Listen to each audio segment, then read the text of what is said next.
அல்ஹம்துலில்லாஹி ரப்பில் ஆலமீன் வஸ்ஸலாத்து வஸ்ஸலாமு அலா ரசூலில் கரீம் அம்மாபாத்.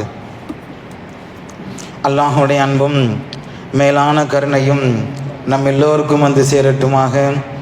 நம் உயிரிலும் மேலான சையதுல் பஷர் முஹம்மது ரசூல் ஸல்லல்லாஹு அலைஹி வஸல்லம் அன்னவரின் அன்பையும் பண்பையும் ஷஃபாத்தையும் பெறுதுகொள்ள ரஹ்மான் நாம் யாவருக்கும் தௌஃபீக் செய்தல் புரிவானாக. قال الله تعالى في القرآن العليم وفرقان المجيد فأعوذ بالله من الشيطان الرجيم بسم الله الرحمن الرحيم إن الله وملائكته يصلون على النبي يا أيها الذين آمنوا صلوا عليه وسلموا تسليما اللهم صل على سيدنا ونبينا مولانا محمد وعلى آل سيدنا محمد وبارك وسلم عليه وقال أيضا أقيموا الصلاة وآتوا الزكاة. அல்லாஹ்வின் நல்லடியார்களே, நம்ம எல்லாம் இந்த புனிதமான மாதத்திலே பலவிதமான புனிதமான அமல்களை செய்வதற்கு அல்லாஹ் நாடி இருக்கின்றான். நம்ம எல்லாம் ஆயத்தமாக இருக்கின்றோம். வருகின்ற ரமலானை எதிர்நோத்து ரமலானில் என்னென்ன அமல்கள் எல்லாம் செய்யலாம், அதிலையும் அல்லாஹ்விற்கு பிடித்தமான முறையில் எப்படி நம்முடைய வாழ்க்கையை அமைத்துக் கொள்ளலாம் என்ற ஒரு திட்டமிடல் என்பது இந்த நாட்கள் நாம் அமைத்துக் கொள்ள வேண்டும். ரமலானுக்கு முன்னால் உள்ள நாட்களில் நம்ம ரமலானுடைய அமல்கள் திட்டமிடலாக அமைந்து கொள்ள வேண்டும். அதிலையும் குறிப்பாக அல்லாஹு தாலா குர்ஆனிலே எங்கையெல்லாம் அகீமு ஸலாத் சொல்லுகின்றானோ அதுக்கு பின்னால வாத்து ஜகாத் என்று அல்லாஹ் பறைசாட்டுகின்றான். கிட்டத்தட்ட குர்ஆனில் 30-40 இடங்களுக்கு மேல அல்லாஹ் என்ன சொல்றான்னா, தொழுகை சம்பந்தமா பேசும் பொழுது ஜகாத்தையும் அல்லாஹ் என்ன செஞ்சிடறான், பேசிடுறான். அப்போ தொழுகை முதல்னா, இரண்டாவதாக ஜகாத். ஒரு மனிதன் எப்படி ஒரு நாளைக்கு 5 நேர வக்து ஃபர்லான வக்துகளை தொழுகின்றாரோ, நோன்பான காரியங்கள் செய்கின்றாரோ, அதே போல் ஜகாத் என்பது வாழ்க்கையில அது மிக முக்கியமான ஒரு அமலாக அல்லாஹ் பறைசாற்றுவது மட்டுமல்லாமல் நம்மளை எல்லாம் ஏவுகின்றான், ஜகாத்தை கொடுங்கள் என்பதாக. கண்ணியமான பெருமக்களே, அல்லாஹு தஆலா இந்த ஜகாத்தை கொடுக்கும் பொழுது சில விதமான சட்டங்களை, சில விதமான மசாயில்களை நம்முடைய ஷரியத்தில் அதிகமான இமாம் பெருமக்கள் விளக்குகிறார்கள். முதல்ல நம்ம 3 விஷயம், அதாவது ஜகாத்து, கனிமத் பொருள், வாரிசு உரிமை சட்டம். வாரிசு உரிமை சட்டம், கனிமத்தான பொருட்கள், ஜகாத்தான பொருட்கள், இந்த 3 ஃபண்டமெண்டலுமே அல்லாஹ் கிட்ட தான் வந்திருக்கு. இப்போ நம்ம என்ன செய்யலாம், ஒரு பாகம் பிரிவினை ஆக்கிறா இருந்தாலும் அல்லாஹ் சொன்ன ஷரியத் சட்ட பிரகாரம் நம்ம என்ன செய்ய முடியும், அந்த வாரிசு சட்டத்தை பிரிக்க முடியும். அதே போல கனிமத்துடைய பொருட்கள், இந்த போர்ல வெற்றி பெற்ற உடனே பொருட்கள் வந்திருக்கும், கொள்ளையர்களுடைய கூட்டத்துடைய பொருட்கள் இருக்கும், கனிமத்தான ஆடு மாடு ஒட்டகங்கள்லாம் இருக்கும், இந்த மாதிரி ஏகப்பட்ட பொருட்கள் இருக்கும். அந்த பொருளையும் பிரிக்க அல்லாஹ் தான் நாடுறான். அதே போல இந்த ஜகாத்துடைய சட்டமும் யார் நாடுறா, நம்மள்ட்ட நிறைய பணம் இருக்குது, நிறைய விதமான பொருட்கள் இருக்குது, நாமளே ஒரு முடிவு செய்து விட்டு ஜகாத்தை பிரிக்க முடியாது. மாறாக அல்லாஹ் கொடுத்த, அல்லாஹ் சொன்ன செய்திகள் மட்டும்தான் நாம் எல்லோரும் ஜகாத்தை பிரித்து கொடுக்க முடியும். கண்ணியமானவர்களே, அல்லாஹ் பறைசாட்டுகின்றான், இன்னம ஸதகத்துல் ஃபுகராஇ வல் மசாகீன வல் ஆமிலீன அலைஹா வல் முஅல்லஃபதி குலூபுஹும் வ ஃபீ ரிகாபில் வல் காரிமீன வ ஃபீ ஸபீலில்லாஹி வ இப்னி ஸபீல் ஃபரீலத்தம் மினல்லாஹி வல்லாஹு அலீமுன் ஹகீம். அதாவது ஜகாத் கொடுக்கறாங்க, ஒரு 8 பேர் கொடுக்கலாம். இன்னைக்கு ஜகாத்துடைய விஷயங்கள்ல இன்னைக்கு பெரும்பாலான மக்கள் நம்ம என்ன செஞ்சிடறோம், ஜகாத்து கொஞ்சம் தொகையோடு நிறைவேற்றி விட்டு நம்ம ஜகாத்து பரிபூர்ணமாக்கி விட்டோம் என்று மனதினால் நினைத்துக் கொண்டிருக்கின்றோம். ஆனால் நம்மை படைத்த ரப்புல் ஆலமீன் அழகான முறையில் பறைசாட்டுகின்றான், நம்மிடத்தில் உள்ள செல்வம், நம்மிடத்தில் உள்ள பொருளாதாரம், அது அத்தனையுமே அல் மாலு வல் மாலு அல்லாஹ், அல்லாஹ்விடத்தில் இருந்த வந்த பொருளாதாரம் தான். நம்ம நினைக்கிறோம் நம்மள்ட்ட இருந்து ஜகாத்து கொடுத்துட்டோம், நம்மள்ட்ட இருந்து ஜகாத்தை கொடுக்கிறோம், அது தவறான விஷயம். அதை கொடுத்தது யார்? அல்லாஹ். அல் மால், செல்வங்களை யார் கொடுத்தா? நமக்கு அல்லாஹ் தான் கொடுத்தா. அப்ப அந்த செல்வம் எங்கிருந்து வருகின்றது? அல்லாஹ்விடத்திலிருந்து வந்தது, அது நமக்கு சொந்தம் அல்ல. அப்படி இருக்கும் பொழுது அல்லாஹ் கூறுகின்றான், என்னுடைய பணத்தை நீ ஜகாத்து கொடு என்று அல்லாஹ் பறைசாட்டுகின்றான். அப்படி சொல்லும் பொழுது இமாம் பெருமக்கள் வரலாற்றிலே பதிவு செய்யும் பொழுது அண்ணல் பெருமானா ஸல்லல்லாஹு அலைஹி வஸல்லம் அவர்கள் இந்த ஜகாத்துடைய சட்டங்களை சொல்லும் பொழுது கிட்டத்தட்ட ஒரு சில நபர்களுக்கு ஜகாத்து கூடுமாகாது. அதுல முதல்ல யாருன்னா அம்பியாருடைய குடும்பத்தார்கள், நபிமார்களுடைய குடும்பத்தார்கள், அவருடைய வாரிசுதாரர்கள், அவருடைய ஒட்டுமொத்த வாரிசுதாரர்களுக்கும் ஜகாத் அவர்கள் மீது கொடுக்கப்படுவது என்பது கடமை கிடையாது. அவங்க கொடுக்கணும், கொடுக்கிற ஆள் அவங்கள்ட்ட கொடுக்க முடியாது. அதே போல நம்மளுடைய மகன், மகள், மனைவி, கணவன், நம்முடைய தாய், தந்தை, நன்னா, நன்னி, இந்த அந்த ரெட் சர்க்கிள் அந்த வாரிசாராக இருப்பாங்கல்ல, அவங்களுக்கு ஜகாத்து நமக்குள்ளே கொடுக்க முடியாது. இப்ப என்கிட்ட பணம் இருந்துச்சுன்னா என்னுடைய மகனுக்கோ, மகளுக்கோ, மனைவிக்கோ, தாய் தந்தைக்கோ, நன்னா, நன்னிக்கோ கொடுக்க கூடாது. இது பயான் அல்ல, நம்முடைய பாடம், முக்கியமான ஒரு சப்ஜெக்ட். இந்த நோன்புல செய்யக்கூடிய சப்ஜெக்ட், வாழ்க்கையில அமல் முறைப்படுத்தக்கூடிய ஒரு சப்ஜெக்ட். இதை நம்ம பின்பற்றினா வாழ்க்கை சுத்தமாயிரும், நோய் நொடி இல்லாம வாழலாம். ஹாஸ்பிட்டலுக்கு வீணான செலவு கொடுக்க வேண்டியது கிடையாது. அந்த மாதிரி சட்டமே இமாம் பெருமானா ஸல்லல்லாஹு அலைஹி வஸல்லம் என்ன செய்றாங்க, அறிவிக்கிறாங்க. அப்போ ஜக்காத்து யாருக்கு கொடுக்க கூடாது? இப்ப நம்ம உடன் பிறந்தவர்கள்ல அண்ணன், அக்கா சிரமப்படுறாங்களா, தாராளமா முதல்ல உறவுகளுக்கு தான் கொடுக்கணும். முதல் ஜக்காத்துடைய விஷயங்கள் அக்கம் பக்கத்துல பார்க்கணும், சுற்றி உள்ள நம்முடைய சொந்த பந்தங்களை பார்க்கணும். அவங்க யாருமே அதை வாங்கக்கூடிய இயலாத நிலைமையில் இருக்கும் பொழுதுதான் யார் வாங்குறாங்களோ அவங்கள்ட்ட ஒப்படைக்கணும். ஏன்னா ஜக்காத்துக்கு இமாம் பெருமக்களுடைய ஷரையில விளக்கம் கொடுக்கிறாங்க. ஜக்காத் என்பது வசம், ஒரு கழிவு பொருள், ஒரு அசுத்தமான ஒரு பொருள். நம்முடைய ஒட்டுமொத்த செல்வங்களில் இருந்தும் அந்த ஜக்காத்தை நீக்கிவிட்டால் மீதி உள்ள எல்லா செல்வங்களும் பரிசுத்தமாகிவிடும். அதே அந்த வசூல் என்ற அந்த குறைவான ஜக்காத்துடைய பொருள் அந்த ஒட்டுமொத்த செல்வங்களையும் சேர்ந்திருந்தால் ஒட்டுமொத்த செல்வம் என்ன ஆகிவிடுகிறது, வசகாக மாறிவிடுகின்றது. கண்ணியமானவர்களே, அப்போ நம்ம கொடுக்கப்படக்கூடிய கொடுக்கப்பட முடியாத நபர்கள் யாருன்னா நம்முடைய குடும்பத்தார்கள். அவருடைய காஃபிர், அதாவது தர்மம் செய்யலாம், தான தர்மம் செய்யலாம், சதக்கா கொடுக்கலாம். ஆனா ஜக்காத்துக்கு ஒரு லிமிட்டர் இருக்கு. அது ஜக்காத்துக்கு யாரு கொடுக்கணும் ஒரு முறை இருக்குது. அது பெருமானா ஸல்லல்லாஹு அலைஹி வஸல்லம் அழகா சொல்றாங்க. யாரெல்லாம் ஜக்காத்து கொடுக்கணும்? முதல்ல இந்த நம்முடைய விதவை பெண்கள், ரெண்டாவது இந்த வறியவர்கள், அதாவது ஊருக்கு வந்திருப்பாங்க, திடீர்னு பார்த்தோன்னா செல்வம் இருக்காது, எல்லாம் செலவாயிருக்கும், அவங்க ஊருக்கு போறதுக்கு செலவு இருக்காது, இப்படி ஒரு சூழ்நிலை வருவாங்கல்ல, இவங்க தான் வழி போக்கர் வறியவர்கள், இவங்களுக்கு கொடுக்கணும். அதே போல அனாதை மக்களுக்கு, அதுக்கு அடுத்தாப்புல யாரெல்லாம் ரொம்ப கடனால் அவதிப்படுகின்றாரோ, சும்மா வீணான கடன் வாங்கினது எல்லாமே குடும்பத்துக்காகவோ ஏதோ ஒரு தர்ம சங்கடத்தில் மாட்டிக்கிட்டாருன்னா அவரை காப்பாற்றுவது நம்ம என்ன செய்யணும், இந்த ஜக்காத்தை கொண்டு வரணும். இதுதான் நம்முடைய இஸ்லாம் மார்க்கம் சொல்லி தருகின்றது. அதை விட்டு நம்முடைய சந்தோஷத்திற்காகவும் அந்த ட்ரெஸ் எடுத்து கொடுக்கிறது, இது எல்லாம் நம்ம சமூகம் இஸ்லாம் மார்க்கம் சொல்லி தரவில்லை. அதே போல பெருமானா ஸல்லல்லாஹு அலைஹி வஸல்லம் அழகான முறை சொல்றாங்க, 3 விஷயத்தை சொல்றாங்க. ஏன்னா பெருமானா ஸல்லல்லாஹு அலைஹி வஸல்லம் ஒரு செய்தியை சொல்றாங்கன்னா அது உண்மைதான், அது யாரும் மறுக்க முடியாது. அவங்க சொல்லும் பொழுது வல்லாஹி, அல்லாஹ்வின் மீது சத்தியமாக, ஜகாத் கொடுக்கக்கூடிய மக்கள் மீது வல்லாஹி, அல்லாஹ்வின் மீது சத்தியமாக 3 விஷயங்கள் நினைச்சாங்க பெருமானா ஸல்லல்லாஹு அலைஹி வஸல்லம் சொல்றாங்க. அதுல முதல்ல பெருமானா ஸல்லல்லாஹு அலைஹி சொல்லும் பொழுது, நம்மள்ட்ட இருந்து ஜகாத்தை கொடுக்கும் பொழுது நம்முடைய செல்வங்கள் குறைந்து விடுமோ என்று பயப்பட வேண்டாம். வல்லாஹு மா நஃபகா மாலின் சதக்கா, நம்முடைய இருந்து செலவழிக்கக்கூடிய அந்த சதக்காவுடைய காரியங்கள் ஜகாத்துடைய காரணினால் நிச்சயமாக அல்லாஹ்வின் மீது சத்தியமாக நம்முடைய பொருளாதாரத்தை ஒருபோதும் குறைத்து விடாது. இது யார் சொல்றாங்க? அண்ணல் பெருமானா ஸல்லல்லாஹு அலைஹி வஸல்லம் அவர்கள். இரண்டாவதாக சொல்றாங்க, வல்லாஹி மா ஹாலத்து லி ஜகாத்தி மாலு இல்லா கத்துன் இல்லா பரக்கா. நம்ம ஜகாத்து பணத்தை கொடுக்கலன்னா எல்லாமே என்ன செஞ்சிருன்னா நம்மள்ட்ட இருக்கக்கூடிய எல்லா செல்வங்களும் அழிந்துடும். அல்லாஹ் பாதுகாக்கணும். அந்த முறையான ஜகாத் ஒப்படைக்கவில்லை என்றால், அது சரியான முறையில் சேரவில்லை என்றால் நம்முடைய எல்லா விதமான பொருளாதாரம் என்ன செஞ்சிடும், அழிந்து விடும். மூன்றாவதாக பெருமானா ஸல்லல்லாஹு அலைஹி வஸல்லம் சொல்லுகிறார்கள், வல்லாஹ் நிச்சயமாக அல்லாஹ் சத்தியமாக மத்தா ஜகாத் மாலிக் ஃபகதஹப அன் முஷர்ரா, யாரெல்லாம் ஜகாத்தை கொடுக்கிறீங்களோ அவங்களுக்கு வரக்கூடிய ஷர்ரு, தீமையான விஷயங்கள், முசீபத்தான விஷயங்கள், அவருடைய கேடுகள் எல்லாம் என்ன ஆகுதுன்னா இந்த ஜகாத்தின் மூலியமாக கம்ப்ளீட்டா அல்லாஹ் செஞ்சிடறான், நீக்கிடுறான். அப்போ கண்ணியமானவர்களே, பெருமானா ஸல்லல்லாஹு அலைஹி வஸல்லம் சொன்ன 3 செய்தி முத்தாய்ப்பான செய்தி, அழகான முறை சொல்லிட்டாங்க. எவ்வளவு நாள் இருக்கட்டும் அதற்குரிய ஃபண்ட் என்ன செஞ்சிடணும், கொடுப்பது ஒவ்வொரு முஃமினான முஸ்லிமான ஆண் பெண் மக்கள் மீது கட்டாய கடமை.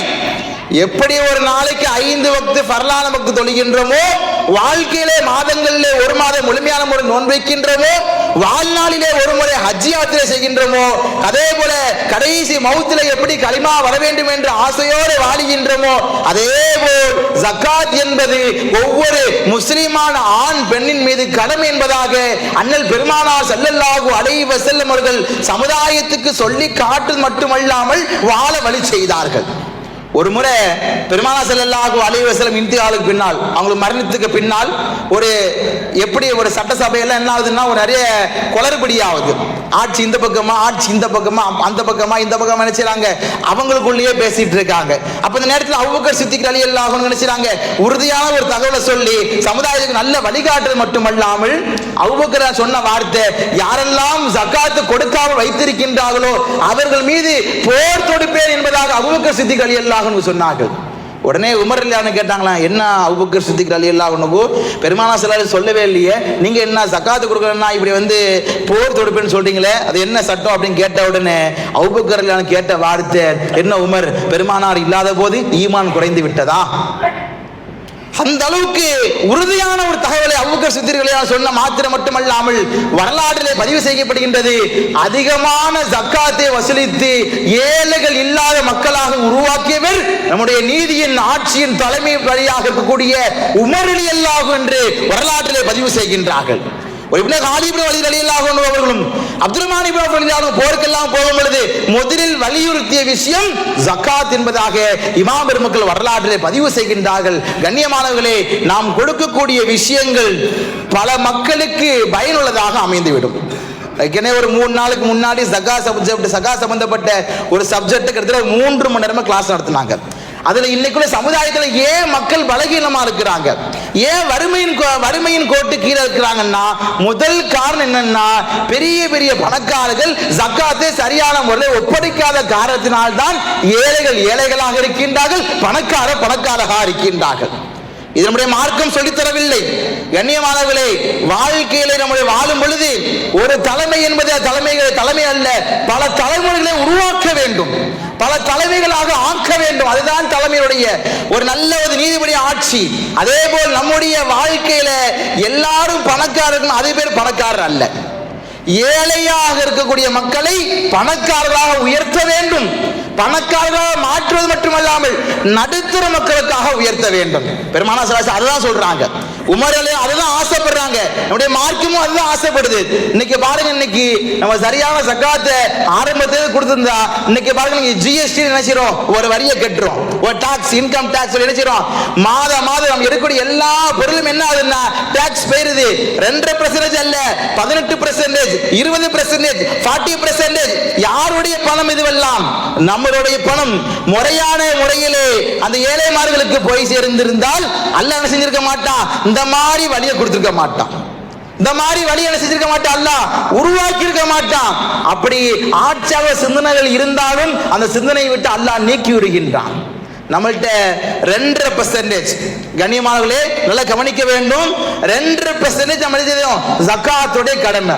அது பொருளாகட்டும், தங்கமாகட்டும், வெள்ளியாகட்டும், வியாபார ஸ்தலங்கள் ஆகட்டும், இதுல கரெக்டா என்ன ஆகும்னா 2% என்ன செய்யணும், கணக்கிடணும். இப்போ உதாரணத்துக்கு இப்போ இந்த நம்ம என்ன செய்யறோம், ஒரு மனிதர் ஜக்காத்தை கரெக்டா கொடுக்கிறாரு, அவருக்கு அல்லாஹ் ஒரு 4 விதமான பாக்கியத்தை கொடுத்துறானா. நல்லா கவனிங்க, 4 விதமான பாக்கியம். அதுல முதல் என்னன்னா ஹிஃப்லுன் மால், அவங்கள்ட்ட இருக்கக்கூடிய மீதி செல்வத்தை அல்லாஹ் பாதுகாத்துறான். இப்போ உதாரணத்துக்கு என்ன செய்றாரு, ஒரு மனிதர்கிட்ட 10 லட்சம் ரூபாய் இருக்குது, 25,000 ரூபாய் என்ன செஞ்சாரு, அல்லாஹ் கண்ணி ஜக்காத்தை ஒரு மனுஷனுக்கு கொடுத்துட்டாரு. அப்ப மீதி உள்ள 9.25 லட்சம் அல்லாஹ் என்ன செஞ்சிடறான், அவன் பொறுப்பா இருந்து பாதுகாக்கிறான்.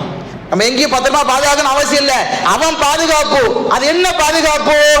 நோயில கொண்டு விட்டுற மாட்டான், முசீபத்தை கொடுத்துட மாட்டான், எந்த ஒரு தேவையில்லாத அனாச்சாரங்கள் செல்வதற்கு அல்லாஹ் செய்ய மாட்டான், வழி வைக்கவே மாட்டான். இது முதல் விஷயம். இரண்டாவதாக பரக்கத்துன் மால், அந்த மீதி உள்ள பணத்தை அல்லாஹ் செய்றான், பரக்கத்தை கொடுத்துக்கிட்டே இருக்கிறான். அது அடுத்த வருஷம் பார்த்தோம்னா அதே மாதிரியே பணம் இருக்கும், ஆனா செலவழிச்சிருப்போம். என்ன காரணம்? அதுதான் பரக்கா. அல்லாஹ் செய்வான், பரக்கா செஞ்சுக்கிட்டே இருப்பான்.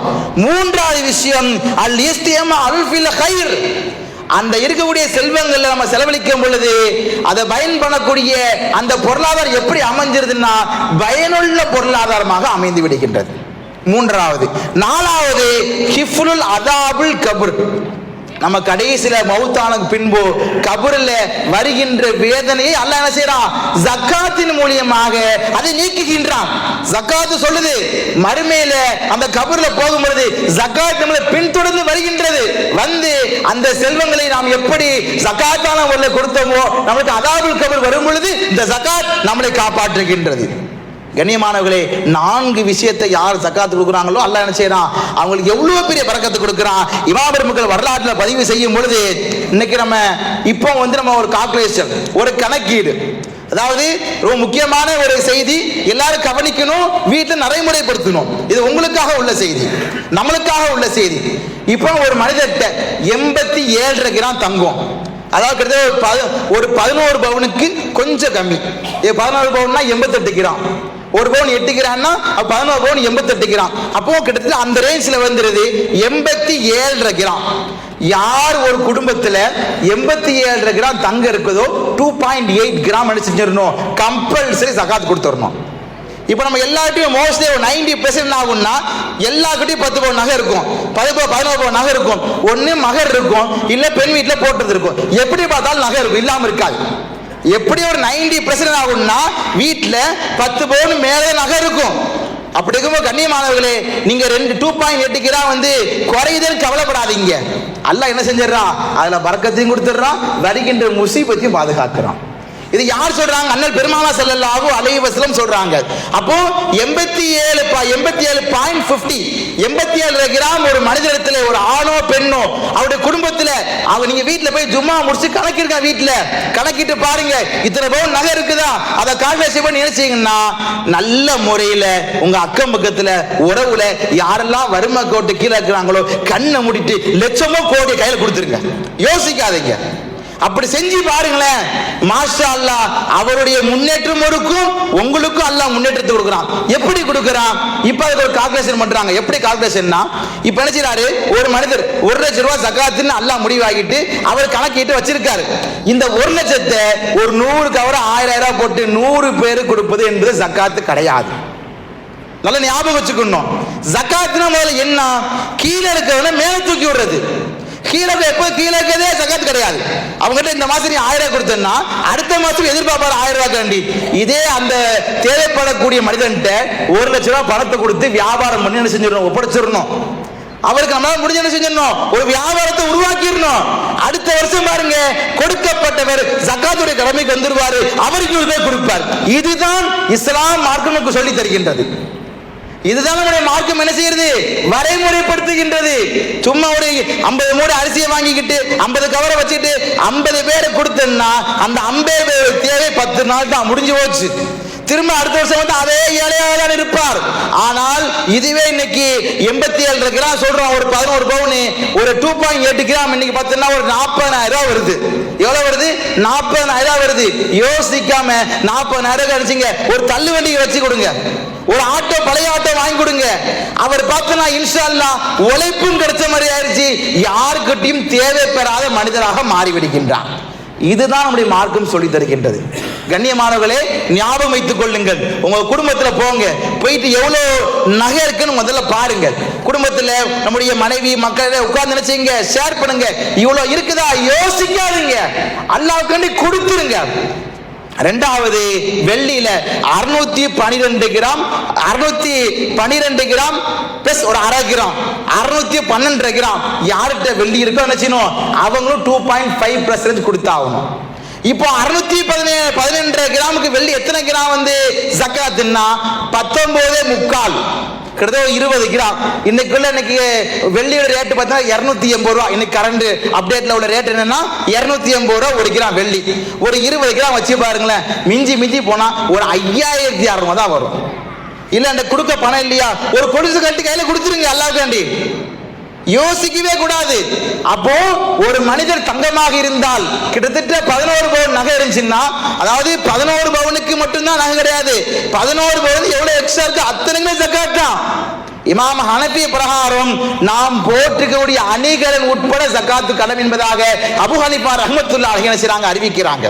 கண்ணியமானவர்களே, உங்கள் குடும்பத்தில் என்ன செய்யுங்க, முதல்ல கணக்கு வழக்கு பாருங்க. பார்த்து ஒரு 50 பவுன் நகை வருதா, கிட்டத்தட்ட ஒரு 1.5 பவுன் ஜக்காத் வருதுன்னா நல்ல முறையில் கொடுத்துருங்க அல்லாஹ்வுக்காக இன்ஷா அல்லாஹ். இரண்டாவதாக நம்முடைய வெள்ளி பொருட்கள். இப்போ வெண்ணியுடைய காஸ்டிங் இன்னைக்கு 612 கிராம்னா கிட்டத்தட்ட ஒரு 1.25 லட்சம் ரூபா, 1,70,000 ரூபா வருது இன்னைக்குள்ள ரேட்டுக்கு. அப்போ அந்த தொகைக்கு என்ன செய்யுங்கன்னா 2% கணக்கு பண்ணி கையில ஒப்படைச்சிருங்க.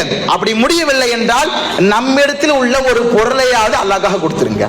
அதே போல கோல்டுலயும் இன்னைக்கு ரேட் பார்த்தீங்கன்னா ஹை லெவல்ல போயிட்டு இருக்கு. இன்னைக்கு 14,400 ரூபாய் வருது, பார்த்தீங்கன்னா 5 கிராம் கொடுக்கணுமா அப்படின்னு யோசிக்காதீங்க. அங்க கொடுத்தது அத்தனையுமே யாருடைய பொறுப்பு? அல்லாஹ்வுடைய பொறுப்பு. நம்மள இவ்வளவான தங்கத்தை அல்லாஹ் வச்சிருக்கானே, எவ்வளவு பெரிய பாக்கியம், எவ்வளவு பெரிய நன்மையான விஷயம். ஒரு திருமணத்துக்கு வரும்போது ஜோடி கேட்கணும் அல்லாஹ் நம்மளை எல்லாம். அப்ப நம்மள அல்லாஹ் கண்ணியப்படுத்திட்டானே, ஏழை மக்களுக்கு நாம் தான் என்ன செய்யணும், இந்த மாதிரி நல்ல காரியங்களை உதவி புரிய வேண்டும். அடுத்து மூன்றாவதாக நம்முடைய வியாபார ஸ்தலமுடைய பொருட்கள். இந்த வியாபார ஸ்தலமுடைய பொருட்கள் இன்னைக்கு ஒரு பெரிய கடை வச்சிருக்கேன்னா அந்த கடையில பார்த்தோம்னா பாதி கிரெடிட் இருக்கும், பாதி டெபிட் இருக்கும்.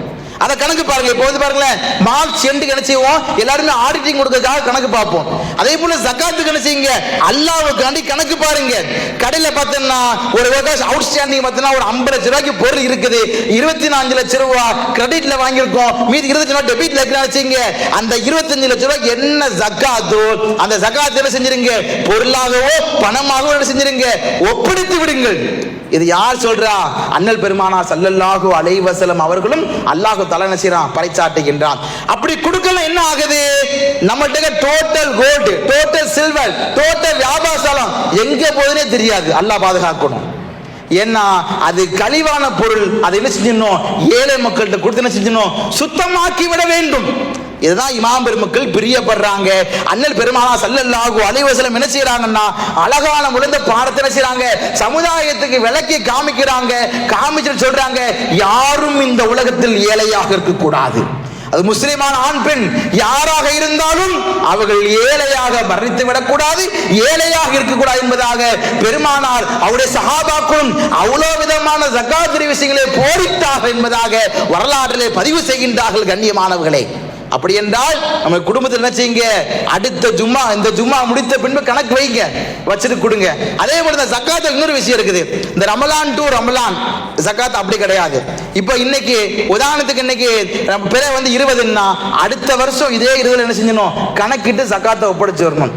அந்த 10 நாள் கேப் இருக்குல்ல, அந்த 10 நாள் லாங்கில தள்ளி கொடுக்குறோமே, அதுக்கும் ஜக்காத் கடமையாயிரும். ஜக்காத் என்பது முறைப்படி என்பது எந்த வருடத்தில் கரெக்டா, அதாவது அது ஒரு ஆண் ஒரு கரெக்டா ஒரு வருடத்திற்கும் இன்னொரு வருடத்திற்கும் சரியான ஒரு டோட்டல் அமையும். எப்படின்னா சந்திர கிரகாரம் பிரகாரம், அதாவது நம்முடைய இஸ்லாமிய மாதம் பிரகாரம் என்ன செய்யணும், கணக்கு வைக்கணும். கணக்கு வச்சுட்டு நம்ம இந்த மாதத்துல 2 லட்சம் இருக்குதா, அது இடையில ரொட்டேஷன் ஆகும், செலவாகும், அடுத்த வருஷம் அதே மாதிரி இருந்துச்சு கரெக்டா ஒப்படைத்து விட வேண்டும். நம்முடைய மார்க்கம் சொல்லி தருகின்றது. அடுத்ததாக இதை கரெக்டாக முடிச்சிங்க, அந்த ரமலானுக்கு நேராக ரமலானை எதிர்பார்த்து நம்ம ஜக்காத் கொடுக்க முறையல்ல. நம்ம டைம் கரெக்டாக வைத்து விட வேண்டும். இந்த டைத்தில் என்ன செய்யணும், கரெக்டாக ஒப்படைத்து விட வேண்டும். அடுத்ததாக இமாம் பெருமக்கள் வரலாற்றில் பதிவு செய்கிறாங்க, நம்ம இந்த 3 விஷயம், 1 தங்கம், 2வது வெள்ளி, 3வது வியாபார ஸ்தலம், 4வது நம்முடைய கேஷ், நம்முடைய இருக்கக்கூடிய பணம், நம்முடைய டெபாசிட் ஆகட்டும், நம்ம வீட்டில் கூடிய பணமாகட்டும், இதை கரெக்டாக ஒரு ஆண்டுக்கு ஒரு முறை செஞ்சிடணும், கணக்கிட்டு கொடுத்து விட வேண்டும். இன்னைக்கு பாருங்க, இன்னைக்கு நம்ம எல்லாரும் என்ன செஞ்சிடறோம், ஏதாவது ஒரு இன்சூரன்ஸை போட்டுடுறோம். குடும்பத்தில் ஏகப்பட்ட இன்சூரன்ஸ் ஃபேமஸ் ஆயிடுச்சு. இன்னைக்கு எல்லா இடங்களும் இன்சூரன்ஸ் பதிவு செஞ்சிடறாங்க, எல்ஐசியும் போட்டுறாங்க, போஸ்ட் ஆபீஸ்ல போட்டுறாங்க. இப்படி எல்லாமே போடுறோமே, அது எல்லாருக்குமே ஜகாத் கொடுத்தாகணும். இன்னொரு விஷயம், டெபாசிட் பண்ணி நம்ம இந்த ஆர்டி ஃபைல் பண்றது, நம்முடைய ஃபிக்ஸ்ட் டெபாசிட், இது எல்லாம் இஸ்லாம் மார்க்கம் அனுமதி கிடையாது. அது இன்னொரு சாப்டர். ஆனால் இந்த ஃபிக்ஸ்ட் டெபாசிட் யார் பண்றீங்களோ, யார் ஆர்டி பண்ணி என்ன செய்யணும், அதற்குரிய தொகையை கம்பல்சரி ஜகாத் கொடுத்தாகணும். அது எப்படி கொடுக்கணும், இப்போ உதாரணத்துக்கு ஒரு பெண் பிள்ளை இருக்குது, நம்ம என்ன செஞ்சிடும், இப்பவே ஃபிக்ஸ்ட் டெபாசிட் பண்ணிடுறோம். ஆனா 10 நாளுக்கு பருவமடையில இருந்தாலும் அது யாரு, அந்த பிள்ளை எவ்வளவு பெருசாகணும், நிக்க ஆகணும், அதுக்கு முன்னால் அந்த பணம் எங்க இருக்குது, யாருடைய பணம், அந்த பணத்துக்கு என்ன ஆகணும்? கம்பல்சரி என்ன செஞ்சு ஆகணும்? ஜகாத் கொடுத்து ஆக வேண்டும். ஆனால் சமுதாயத்தில் என்ன செஞ்சிடும்? இன்னைக்கு நிறைய மக்கள் பிக்ஸ் டெபாசிட் பண்ணிட்டு அதில் வரக்கூடிய இன்ட்ரெஸ்ட் வாங்கி சாப்பிட்டு கொண்டிருக்கின்றோம். கண்ணியமாக அதெல்லாம் தவறான விஷயம், முறையானது அல்ல. நம்முடைய மார்க்கம் அது அனுமதி கிடையாது. ஒரு நம்முடைய தேவைகள் இருக்குதா, நல்ல முறை தேவைகளை பரிபூர்ணம் செய்ய வேண்டும். ஏன்னா இமாம் நமக்கு வரலாற்றை பதிவு செய்யும் அழகா சொல்றாங்க, சட்டத்தை யார் ஒரு மனிதர் ஹஜ்ஜுக்காக பணம் சேர்க்கின்றார், ஒரு திருமணத்திற்காக பணம் சேர்க்கின்றார், ஒரு வீடு கட்டுறதுக்காக பணம் சேர்க்கின்றார், சேர்த்து கொண்டே இருக்கின்றார், 3 ஆண்டு 4 ஆண்டுகள் அவர் ஹஜ்ஜின் நன்மையான காரியங்கள் தான் இருந்தாலும், ஹஜ்ஜுடைய பணமாக இருந்தாலும் அது ஜகாத் நிறைவேற்ற வேண்டும் என்பதாக இமாம் பெருமக்கள் சட்டத்திலே பரிபூர்ணமான முறையில் ஆக்கிவிட்டார்கள். நம்ம ஹஜ்ஜுக்கு எதுனா போறோம், அது ஜகாத் கிடையாது அப்படின்னா கிடையவே கிடையாது. எதுக்கா இருந்தாலும் சேர்த்து வச்சீங்கன்னா அது கம்பல்சரி என்ன செஞ்சாகணும்? அதுக்கு கட்டாயமாக ஜகாத் கொடுத்து ஆக வேண்டும். பிள்ளைகளை திருமணத்துக்கு சேர்த்து வச்சிருப்போம், குடும்பத்தை வீடு கட்டுவதற்காக சேர்த்து வச்சிருப்போம், அதெல்லாம் சேர்க்கக்கூடிய பெருந்தன்மை இருந்தாலும் அதற்குரிய நிர்ணயத்தை என்ன செஞ்சாகணும்? ஏழை எளிய மக்கள், விதவை மக்கள், வறியவர்கள், முஸ்லிம் புதிதாக சேர்ந்தவர்கள் சரியான முறையில் ஒப்படைத்து விட வேண்டும். இது நம்முடைய மார்க்கம் சொல்லித் தருகின்றது. நம்முடைய இஸ்லாம் மார்க்கம் இதைதான் என்ன செய்கின்றது? வழிமுறைப்படுத்துகின்றது. அடுத்த வாகனம் இன்சூரன்ஸ் போடுறோம், இன்னைக்கு car insurance, lorry insurance, bus insurance, இதுக்கெல்லாம் என்ன செய்யவில்லை? ஜகாத்து கடமையா கிடையாது. அதே போல் நம்ம ஒரு வீட்டில் தங்கி இருக்கோம், நம்ம என்ன செய்ய பெரிதாக ஒரு வீடை கட்டி இருக்கோம், அந்த வீட்டில் தங்குறோம், அந்த வீட்டு தான் வாழிடம் என்றால் அந்த வீட்டுக்கு ஜகாத் கிடையாது. அதே ஒரு லேண்ட் வாங்கியிருக்கோம், அந்த லேண்ட்ல பார்த்தோம்னா இன்வெஸ்ட் பண்ணியாச்சு, எப்பனாலும் வியாபாரம் பண்ணிக்கலாம், அதை வித்திரை செஞ்சுக்கலாம், வேற ஏதாவது நம்ம யூஸ் பண்ணிக்கலாம் அப்படின்னு பிசினஸ் நோக்கத்தோடு யார் இடத்தை வாங்கி போடுகின்றாரோ அவர் அந்த இடம் விற்கும் வரைக்கும் வருடம் ஜகாத் கொடுத்தாகும். இப்ப நம்மள்ட்ட தேவைக்கு ஒரு வீடு இருக்கு, அதற்கு மீது எல்லாமே என்ன ஆகுது? ஜகாத் கண்டிப்பா கொடுத்துதான் ஆகணும். அதுல நம்ம திரும்ப ஒரு வீடு கட்டி இருக்க போவதல்ல, மாறாக கண்ணியமானவர்களே கம்பல்சரி எல்லாருக்கும் இடம் இருக்கும், கம்பல்சரி எல்லாருமே கோல்டு இருக்கும். அப்படி இருந்துச்சுன்னா நல்ல முறையில் என்ன செய்யுங்க, இன்னைக்குள்ள கரண்ட்ல என்ன ரேட்டு போகுதுன்னு இடத்துக்கு விசாரிங்க. ஒரு கோடி ரூபாய் போகுதா, அல்லாவுக்காண்டி அந்த 1 கோடி ரூபாயில 2.5% என்ன செஞ்சிருங்க, அல்லாவுக்காண்டி அதை நல்ல முறையில் அர்ப்பணித்து விடு. இதுதான் நம்முடைய மார்க்கம் சொல்லி தருகின்றது. அப்படி நீங்க அர்ப்பணிக்கலாம், இருக்கிற இடம் காணாமலே போகிறதாக அண்ணல் பெருமானா ஸல்லல்லாஹு அலைஹி வஸல்லம் சொல்லுகின்றார்கள். கண்ணியமானவர்களே, இந்த ஜகாத்துடைய விஷயம் செய்யுங்க, நல்ல கவனம் செலுத்துங்க. முதல்ல என்ன செய்யணும், யார் யார் ஏழை மக்கள் அவங்கள்ட்ட முதல்ல பாருங்க, அவங்கள்ட்ட கொடுங்க, கொடுத்தவங்க உயர்த்தி பாருங்க. கலச்சட்டை போட்டுருக்காங்க, ஒயிச்சட்டை போடுறதா உயர்த்தி காமிங்க. அல்லாஹ் என்ன செஞ்சிடறான், அந்த மக்கள் சந்தோஷம் ஆயிட்டா போதும், நம்ம அல்லாஹ் ஜொலிக்க வச்சிருவான், சந்தோஷமாக்கிடுவான், நிம்மதியாக்கிடுவான். கண்ணியமானவர்களே, அன்பானவர்களே, எல்லாரும் நினைச்சீங்க இந்த நோம்புல நியத்து வைங்க. நம்ம ரொம்ப பெரிய லெவல்ல போக வேண்டாம், நம்ம ஊர் வட்டா சுத்தி பாருங்க, எத்தனை ஏழை மக்கள் இருப்பாங்க, அவங்கள பாருங்க, பார்த்து நினைச்சீங்க யாருமே பார்க்காத எப்படி கொடுத்துருங்க. இந்த போட்டோல Facebook போடுறதுக்காண்டி, நம்ம இன்ஸ்டாகிராம் போடுறது அந்த மாதிரி வேண்டாம். அல்லாவுக்காண்டி இந்த வலது கையும் தெரியக்கூடாது, இடது கையும் தெரியக்கூடாது, கண்ணை மூடிட்டு அல்லாவுக்கான இந்த மக்களை கொடுத்து பாருங்க. வாழ்க்கை முழுவதும் அந்த மனிதர் சந்தோஷமாக இருப்பார். அந்த மனிதரை ஜொலிக்க வைத்த நம்மளையும் அல்லாஹ் வாழ்க்கையிலே சந்தோஷமாக ஆக்குகின்றான். கண்ணியமானவர்களே, அதனால் எப்படி நம் தொழுகைக்கு முக்கியத்துவம் கொடுக்கின்றோமோ, நோன்பிற்கு முக்கியத்துவம் கொடுக்கின்றோமோ, அதே போல் நல்ல முறையில் நம்முடைய சுற்று வட்டாரங்கள் ஏழை எளிய மக்களை இன்னும் உயர்த்தும் விதமாக நல்ல முறையில் ஆக்குவதற்கு நாம் எல்லோரும் அல்லாஹ் நசீபாக்குவானாக. இந்த வருகின்ற ரமலானிலே எதிர்பார்த்த வண்ணமாக எல்லா விதமான அமல்களையும் செய்து அல்லாஹ்விற்கு பிடித்தமான முறையிலே வாழ்ந்து மரணிக்கக்கூடிய பாக்கியத்தை அல்லாஹ் நம் எல்லோருக்கும் நசீபாக்குவானாக. என் நல்ல துஆவுடன் கடைசி வரைக்கும் நம்ம கையில் இருந்து கை உயர்ந்த வண்ணமாக ஜகாத் கொடுத்த வண்ணமாக இருக்கக்கூடிய பாக்கியத்தை அல்லாஹ் நம் எல்லோருக்கும் நசீபாக்குவானாக. நல்ல துஆவோடும் உங்களுடைய துஆவை ஆதரவு வைத்த வண்ணமாக என்னுடைய வார்த்தைகளை நிறைவுபடுத்துகின்றேன். அஸ்ஸலாமு அலைக்கும் வரஹ்மத்துல்லாஹி வபரகாத்துஹு.